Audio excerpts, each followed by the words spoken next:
everyone, this is Jane with Barlow Herbal, and today is Sunday, September 14th of 2025. What a heavy week. Heavy week. The energies are stunningly heavy. So I have some thoughts that I'm going to share with you, and I did come up with some questions because when we have events that rock the world like they did this week with the death of Charlie Kirk, it makes us question so many things, and just the trauma that humanity suffers, it feels unbearable sometimes. So before that happened on Wednesday, I made one quick journal entry, and I'm going to share that with you, and then I have some other thoughts that float out. The first thing I wrote here is that we need to take care of you, me, yourself. I could almost feel that there's just been heavy energies all year. And sometimes it feels like, how do I keep my head above water? And it does come to a few key things that we learn to tune into our higher self, to reach a different perspective, to have a higher awareness, all of the things. So take care of you, me, yourself. That's what I wrote. This is an individual journey, especially now. Do not get caught up in other people's energies, dramas, or journeys. That felt really important to me because there's collective trauma and suffering, and everybody is on a not only a different journey, and I'm not talking about not reaching out with compassion or empathy or being there for people, but there are times when we need to protect our own energy, and it's becoming, from my perspective, extremely crucial because of so many reasons. This feels critical. We need to find, re-find, or rediscover our joy, and we need to let it ripple and let it radiate. And I wrote that, I think, on Monday or Tuesday, and then Wednesday happened, and it's one of those moments that feels a little surreal, no matter what you feel about this person. If you don't have any idea who Charlie Kirk is, this is a very young life of a father, of someone who is brave and courageous and outspoken. And, of course, the feeling is no one should ever not only get killed, but no one should get hurt for the things that they believe. And I know that this is a common theme with everyone that I have spoken to about it. So then I wrote some things that I'm going to really focus on for the rest of this video. The world feels heavy right now. It seems like the conflicts, the injustice, and just the loss that keeps coming to our lives. You think about what happened on Wednesday, September 10th. Then the very next day was a day that America has been grieving for 24 years, and that is September 11th. So it feels like a trauma and then piled on top of another trauma. And I do believe, from my own perspective, that there are powers that be that do not want the rise in humanity and the great awakening that's happening, that are doing this purposefully. And that is my belief. It feels like the ground that's beneath us, the things that we thought were solid, these are starting to shake and to tremble and crack open. Okay, because everywhere we look, we see pain, we see grief, and we feel fear, and we see fear. I didn't actually watch the exact footage, and I'm glad I didn't. I've had several people tell me this is something they wish they hadn't watched. It was just so graphic and so horrific, which is designed to create a trauma response, because we're not designed to see that. I believe most humans love life and want life, and you can think about all the things that happen in the movies and the things that they have been showing us for decades. That's just no respect for human life, pure violence, just violence that's just so easily dismissed. And it's a little bit insane when you look at all the things that we have been numbed out to. So I'm really glad I didn't see that, but I did see some other brief things of the crowds running. And I had this vision in my mind. What would have happened if and this is just my mind thinking this, but what would have happened if the people that were there, and I know it was a young audience, it was a college campus, what if they would have stood in their power and not run? I maybe that's a crazy thing to think, but what would have happened if we could have stood in our collective power at that moment? That was just a visual that came to my mind. So then I wrote, even when everything shakes, I feel like if you have been on a personal journey of spiritual awakening and spiritual growth and grounding into who you truly are, then we know that there's a deeper place to land, like a foundation, okay? We can call this our higher self, our soul, or who we truly are, our true center, our divine spark of pure God and pure consciousness. We can ground ourselves in that, and we can ground ourselves there immediately. So you can call that whatever you like. But this is the piece of us that knows and remembers peace, and we can immediately bring ourselves back to peace. And it's interesting because Thursday morning I got up early and I went for my normal walk, and my neighbors, a couple of houses down, as I'm walking out the neighborhood, they have a big flagpole that's in their yard. It's a permanent flagpole in cement, and they raise the American flag on Veterans Day and Labor Day and 4th of July and all the holidays. And of course I walked out to do my walk and the flag was half-mast, and it immediately brought flooding back the sadness and the grief I felt from the day before's events. And it just flooded the floodgates. I just started crying. I was walking by myself, and there is something very cathartic about crying, about tears. Just, there is a flood of hormones that are released through your tears. In fact, I heard once that when you cry, the tears that contain the hormones, and sometimes they'll come and you might lick, or some might run into your mouth. There's actually healing hormones, and I think I heard that once, but I literally was so happy that I was walking by myself, because I was very emotional as I continued to walk through my neighborhood.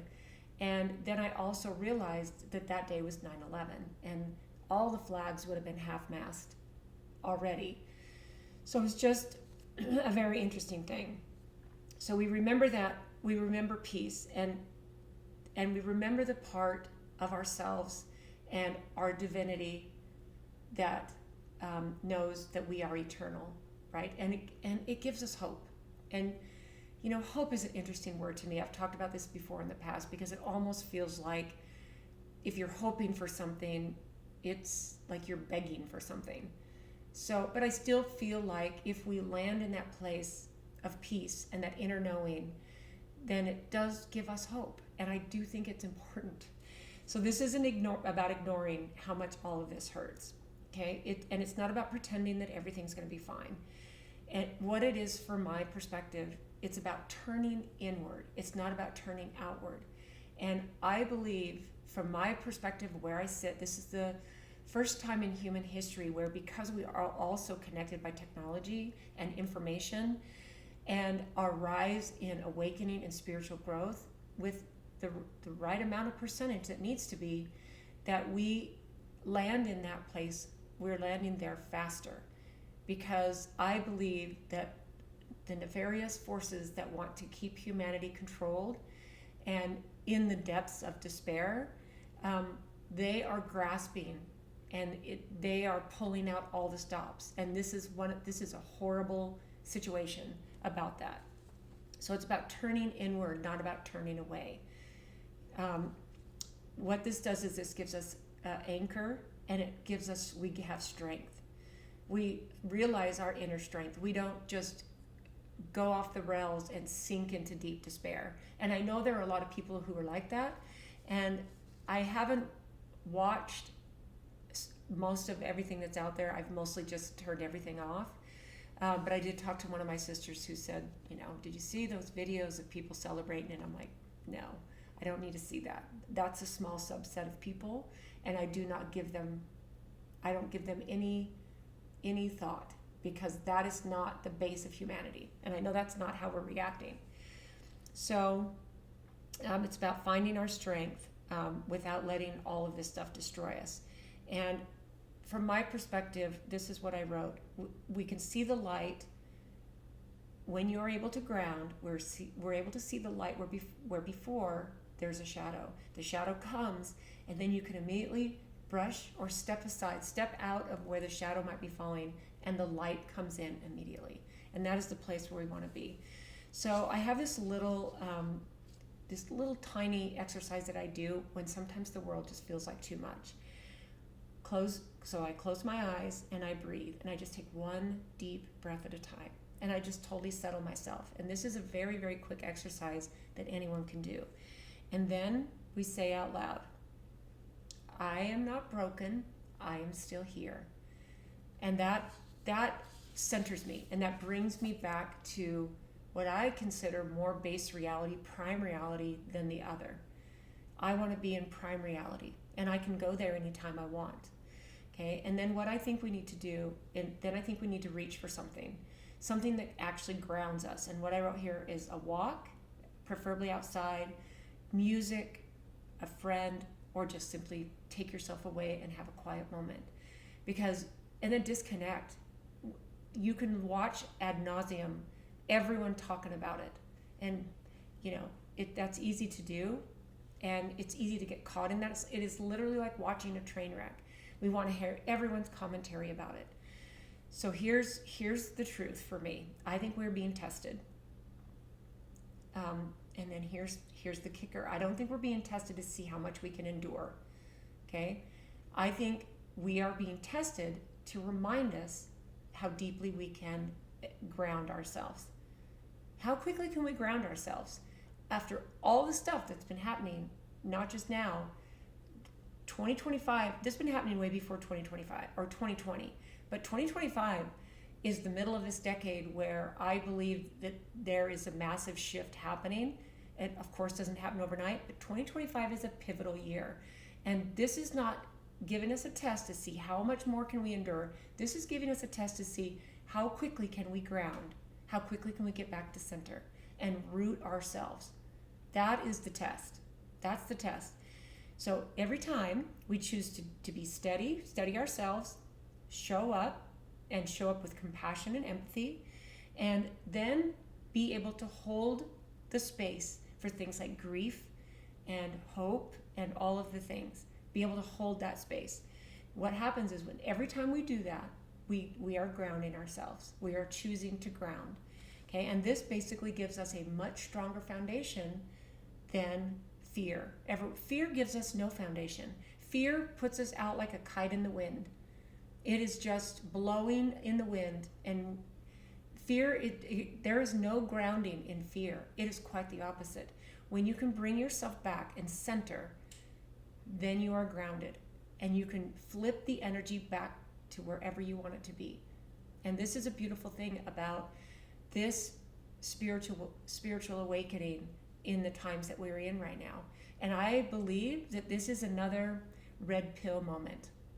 I had a conversation with my niece, Misty. If you're watching this, thank you for this connection. She's a lovely soul that is very much wise beyond her years. But one of the things that she said is that she believes this is a red pill moment, where just like 2020 red pilled a lot of people, and I believe this too about this particular moment, and the sadness and the grief that no matter if you agree with his views or you fully agree with his views, and he was a loving, compassionate person, and it doesn't matter if his beliefs were different.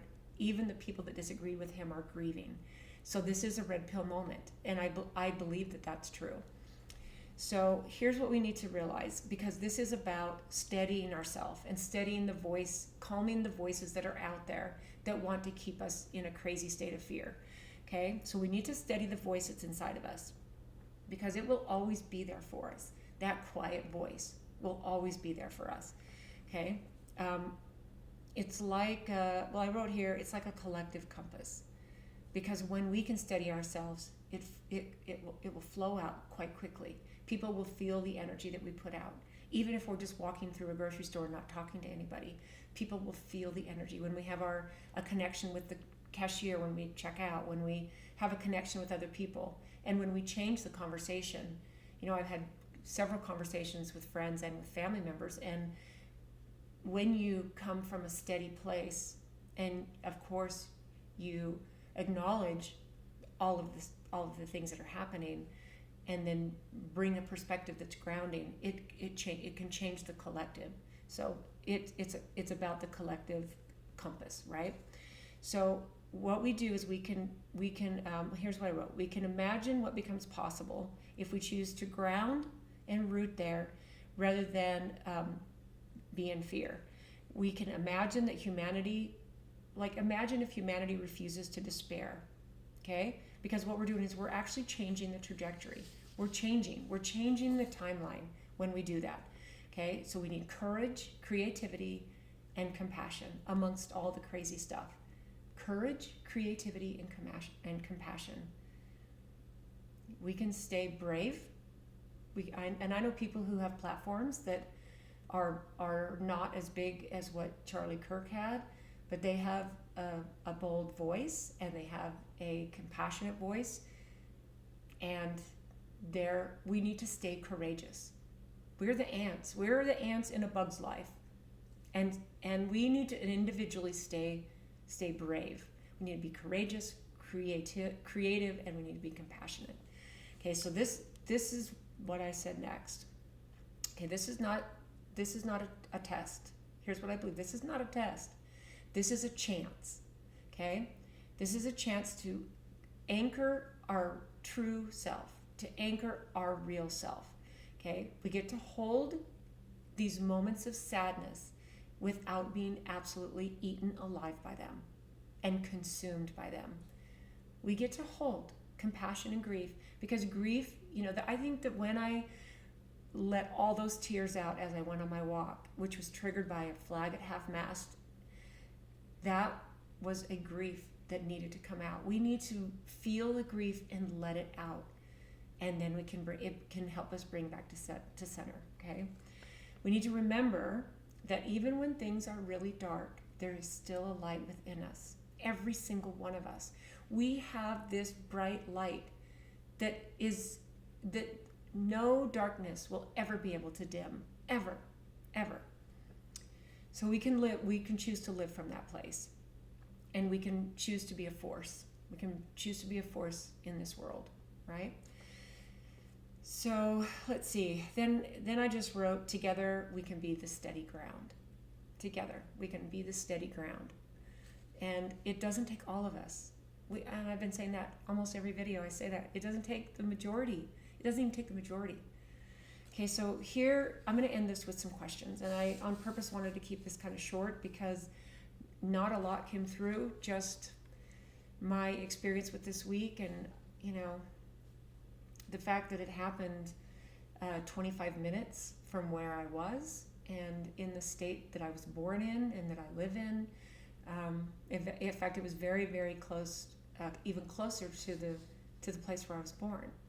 It's very interesting because that morning when I went into my warehouse, the energy felt the frequency I was feeling felt off, and I couldn't put my finger on it. And then around noon, we kind of started getting the news, and it was very, very interesting. So here I'm going to answer these, I'm going to give you these questions, and then that's where I'm going to leave it. So here's the first one. What if the cracks in your life aren't destroying you, but trying to break you open? And this actually reminds me of a beautiful painting of a statue it's a beautiful statue of a woman that has a whole bunch of cracks in it, and just bursting out of every crack is just brilliant white light. It's beautiful, absolutely beautiful. And it reminds me that these cracks they're not destroying us. These big rumbles and cracks and horrific things that happen, they're trying to break us open, okay, in a good way. So the question is, what if the cracks in your life are not destroying you, but trying to break you open? Okay, Who would you be if you stopped pretending you were okay and told the truth? I see this in so many people that I communicate with, people super close to me. They're so afraid to speak the truth and what they're really feeling. This is very freeing when you do that. So who would you be if you stopped pretending you were okay? Several cars passed me as I was sobbing down the street, and it was obvious I was not okay, but I didn't care if anybody saw that I was crying. What illusion of safety are you still clinging to that's actually already gone? If hope isn't naive,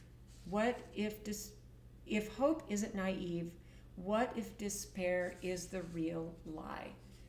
Okay? And I wrote that one because I've always just kind of thought, like, hope, what is hope? Hope just feels like, oh, I hope this happens. Maybe this will happen. I hope. But I know hope, the word hope and the thought of hope is very important for people. If hope isn't naive, what if despair is the real lie? We don't have to live in despair. Despair is the real lie. So answer that question, okay? What are you secretly afraid would happen if you actually slowed down and listened to yourself? Because what I really want this main message to be about is tuning inward to yourself. Okay? What are you secretly afraid it would happen if you actually slowed down and listened to yourself? Where are you letting the world's noise drown out your own inner compass? This is why turning off the feeds and turning off the news and turning off the things, that is noise. There is so much noise that comes at us all day. And here's the thing we need to remember. We are the ones that can control it. We can turn it off. We can disconnect from it. We can get it out of our sphere. We can turn off the noise, not just down. We can turn it off. What if the ground shaking beneath us is not collapse? Okay, think about that. But a call to rebuild things differently. I've thought about this and spoken about this and heard other people talk about this for a long time, that the old systems need to collapse for new to be built. And that's kind of where that question stemmed from. But I've always also looked at this as, what if we didn't say we need to fix the collapsing systems? We just need to build new systems. And then whatever happens on there will just happen. Some things will just dissolve and fade away. Okay?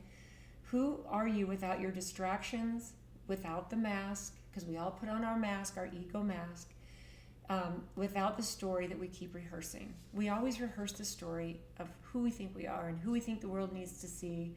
And maybe you're just putting up a big brave face and you need to let some emotions out and really feel them. And then you need to center and ground yourself. This is where, honestly, talking with my niece, we expressed the idea and the opinion that we were so grateful that we could look at this from a higher perspective. So that's that. What would it take for me to believe I am not broken, I am still here? And this is part of my little breathing thing. Ask yourself that question. What parts of me need to die so that something more real can finally live? This is a question that is weaved through almost every time I pose questions, because this one is an important thing. There's so many pieces of our ego, our thought processes, our views of the world that need to shift and literally be put to bed and to die. So what parts of me need to die so that something more real can finally live? When was the last time I let myself actually feel the weight instead of numbing it? Maybe did you have 4 glasses of wine that night, or on other times do you maybe drink too much? Do you maybe smoke a little bit of extra marijuana, or whatever it is? Do you go to the gym and work out for 4 hours because you're numbing? There's all kinds of ways of numbing, and this is an individual question. This is not a judgment question. This is an individual question. And can you get still? And can you really feel? Allow yourself. That is how we heal trauma. That is how we grow, is we allow ourselves to feel. That is no joke. And that, you know what that is? That's strength. That's not weakness. To cry, to express anger when something makes you angry and get it out, that's strength. That is strength. What if your grief isn't weakness, but the doorway to your deepest strength? I think we need this. Grief is the main emotion in this coming back to center, coming back to our inner self. What kind of foundation are you helping to build right now? One of fear or one of courage? This is a simple question that can bring you back to center pretty quickly. Are you helping to build a strong foundation of courage, showing courage amongst the grief, or are you perpetuating the fear? I have people that I've chatted with that are perpetuating fear on a really high level. And thankfully, not too many people in my world rotate like that anymore. I just don't have those people in my life anymore. Very, very few. How long will you keep waiting for the world to steady itself before you choose to steady yourself within? That's like, are we always waiting? It's always the thought of waiting for someone to come save us and all of that, right? So how long are you going to wait for the world to steady itself? Because I'm telling you, the world has always been unsteady since humans roamed around the earth and continue to roam around the earth.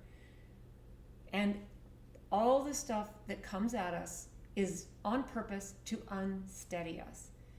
So are you waiting for things to get better? Are you waiting to go from 3D to 5D? Are you waiting for, what are you waiting? Are you waiting for the world to steady itself before you can finally come back to who you are? The goal is to get here and get to that steady place as quickly as you can, releasing the feelings, releasing the grief and all the sadness, feeling it, and then bringing yourself back to center. That's it. And then here's the last question. If this moment is not the end, but the beginning, what future could you dare to imagine into existence? Because I think every time something really, really horrific happens, JFK, 9/11, some people might think it's blasphemous that I would consider, what happened this week on that level, but I do. That's my perspective. I believe that we can take these moments. So if this moment is not the end, but the beginning, what future could you dare to imagine into existence? So, maybe my challenge this week is to, really ground yourself. And if you have not taken the steps to get into nature without your technology, to tune into your higher self, start doing that today. And if this rocked your world a lot more than you wanted it to, heighten your practice. If this is already something you do. I know many people, the idea of meditation is something they'll do when they have time. And, you don't need a lot of time. You need 60 seconds if you've got it. Go into a closet. If you have a busy household, you have a busy workspace, go into a bathroom stall and sit there. If this is the only place you have for 10 minutes, 5 minutes, 2 minutes to go and center yourself, and don't take your phone in there and scroll through your feed. This is not, that dopamine hit, I'm telling you, that is an addictive danger in our world today and where we need to be as a collective. So thanks for tuning in today, guys. I really wasn't sure how I was going to kind of come on and, what I was going to say exactly, but some of this kind of journaled out, and these questions were, felt really relevant because we get a choice. We get a choice through all of this. And to choose to stay in a higher frequency amidst the chaos, this is where the real power lives. This is always where the power lives. So thanks for watching today, guys. I hope you have a beautiful week ahead, and we will see you next time.